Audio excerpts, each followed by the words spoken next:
நாங்கள் எங்கள் வீட்டில் பிரியாணி செஞ்சு ரொம்ப நாள் ஆச்சு, வீடியோ எடுத்து ரொம்ப நாள் ஆச்சு, பிரியாணி வீடியோ இந்த மாதிரி வீடியோ எடுத்து ரொம்ப நாள் ஆச்சு.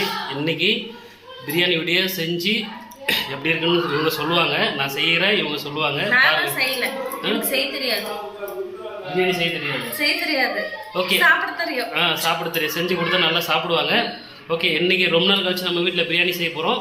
கண்டிப்பாக பாருங்கள், பிடிச்சிருந்தா லைக்கு, கமெண்ட்டு, சப்ஸ்கிரைப் பண்ணுங்கள், மறக்காமல் சப்போர்ட் பண்ணுங்கள்.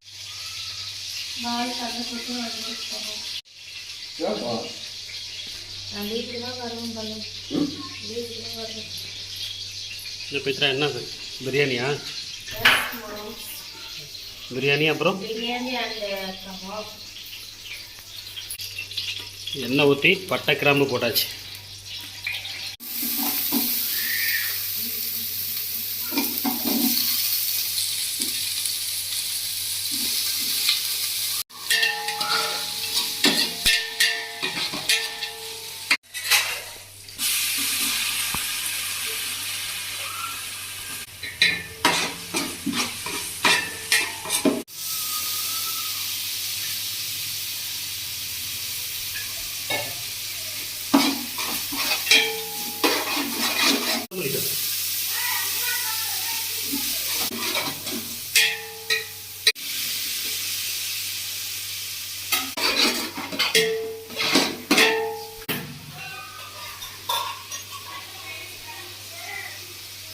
தக்காளி வதங்கிறதுக்கு கொஞ்சமாக உப்பு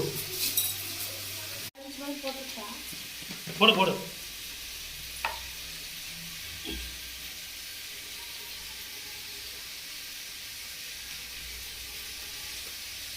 சிக்கனில் லெமன் போட்டாச்சு, இஞ்சி பூண்டு போட்டாச்சு. இப்போ உப்பு போடுவோம் கபாப்க்கு, சில்லி சிக்கன். ஓகே, போதும். நல்லா பேசிடு, நல்லா பேசி.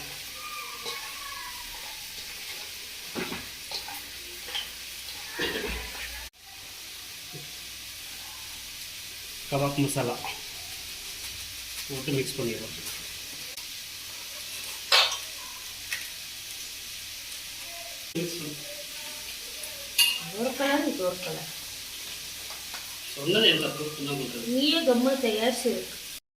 கொத்தமல்லி, புதினா, பச்சை மிளகாய் ஆட்டின பேஸ்ட் போட்டு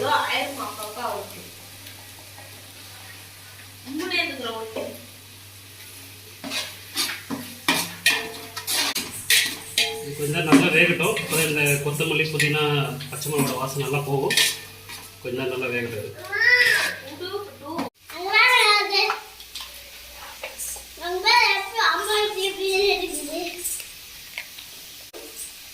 உப்பு காரம் எதாவது இருக்கான்னு பாரு.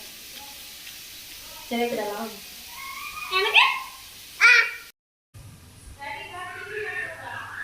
எலுமிச்சம்பழம்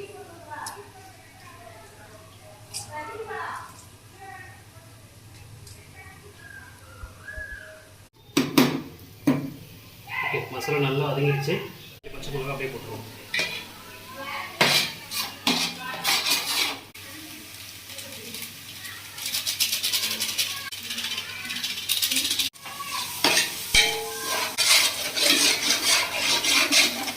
இந்த பதத்தில் கொஞ்சம் உப்பு, கொஞ்சம் லைட்டாக உப்பு சேர்க்கணும். அதான் மசாலாவோட நல்லா உப்பு இதாகிட்டு நம்ம சிக்கன் போடக்குள்ள நல்லா உப்பு ஏறும் சிக்கன். ஏன்னா எல்லாம் இங்கே தாழ்த்து விட்ட அப்புறம் ஊற வைக்கிறேன். மாமா இது 10 நிமிஷம் ஊறிடும். இப்போ நாங்கள் சிக்கன் எடுத்து போட போகிறோம். அத்தனை சொல்ல வர? நான் போடுறேன், நீ எங்கே போடுற? நான் போடல, நீ எத்த சொல்ல வரேன்னு தெரியும் எனக்கும். நோடுக்கொல்லி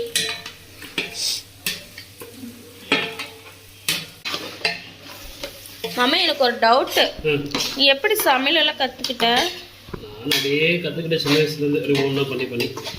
நான் தான் மாமா லக்கு இல்லை, லேட்டாக எழுந்தா சாப்பாடு செஞ்சு கொடுத்துருவேன்.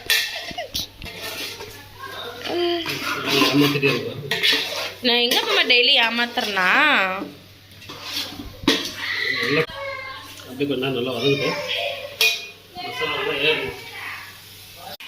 மசாலா நல்லா ஒன்று பாருங்கள், நல்லா சிக்கனோட மசாலா நல்லா ஒட்டி போச்சு.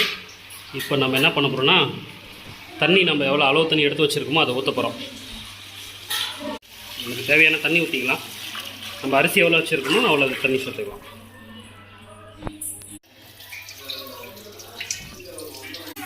தட்டு கொஞ்சம் சின்னது தட்டு, பாத்திரம் கொஞ்சம் பெருசு, தட்டு சின்னது, அதனால் வந்துட்டு கரண்டி வச்சு மேட்ச் பண்ணி வச்சுக்கிறோங்க. ஓகே, இப்போ அரிசி போட போகிறோம். லைட்டாக கொதி வந்துருச்சு, இப்போ அரிசி போட்டுடலாம்.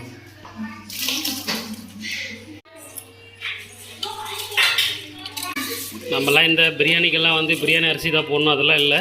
நம்ம வீட்டில் நார்மலாக சாப்பாடு செய்கிற அரிசியை போட்டு பிரியாணி செஞ்சு சாப்பிட வேண்டியது தான். எப்படி இருந்துச்சு? எப்படி இருந்துச்சு? அது நல்லா இருந்துச்சா? காரமாக இருக்கா? சரி சரி. நல்லா அரிசி வந்து எல்லா பக்கமும் பரவுற மாதிரி நல்லா கிண்டி விட்ருவோம். கிண்டி விட்டுட்டு லைட்டாக தட்டு போட்டு மூட வச்சுருவோம். அவ்வளோதான். லைட்டாக மூடு. அப்படி இல்லை, இன்னும் கொஞ்சம் தள்ள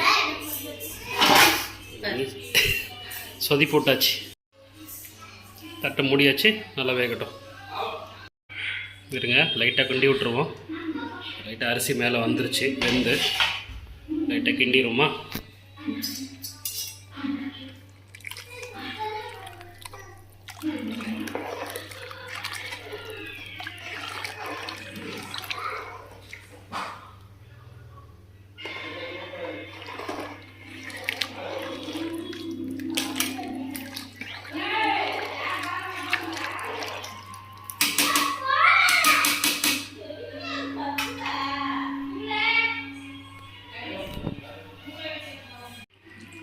கபாப் பொரிக்கிறதுக்கா, சிக்கன் ஃப்ரை பண்ணுறதுக்கு மசாலா போட்டு பரட்டி வச்சுருக்கோம். அப்படியே பொரித்து சாப்பிட வேண்டியது தான். நல்லா ஊறிடுச்சா? நல்லா ஊறிடுச்சு. போட்டு பொரிச்சு எடுத்துட வேண்டியது தான். எங்கே தண்ணி விட்டுருச்சா? அதெல்லாம் போட்டு மிக்ஸ் பண்ணி சரியாக பார்த்து.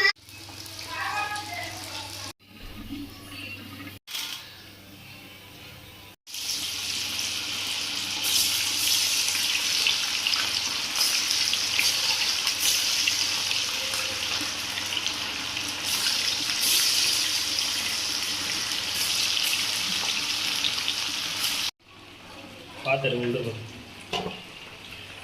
அப்படி கலரு.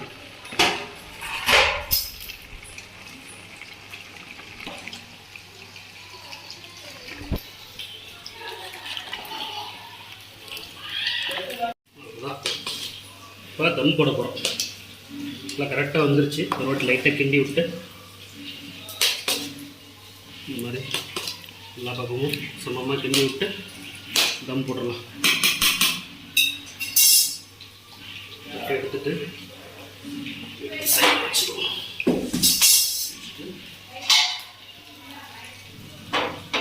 தோசைக்கல்ல வச்சுட்டு கொஞ்சம் ஃபாஸ்ட்டாக வச்சிடலாம். தூக்கி வச்சிட வேண்டியதான். இந்த தட்டு சின்னதாக இருக்கிறதுனால லைட்டாக வச்சுட்டு தூக்கி வச்சு விட்டுருவோம். ஒரு 1/4 மணி நேரம் தம் இருக்கட்டும், இறக்கிடுவோம்.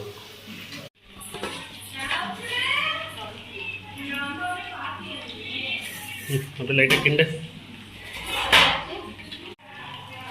கரெக்டாக வந்துருக்கா? நல்லா அடியில் புள்ளுக்கு ரெடி பாருங்க எப்படி இருக்குன்ட்டு.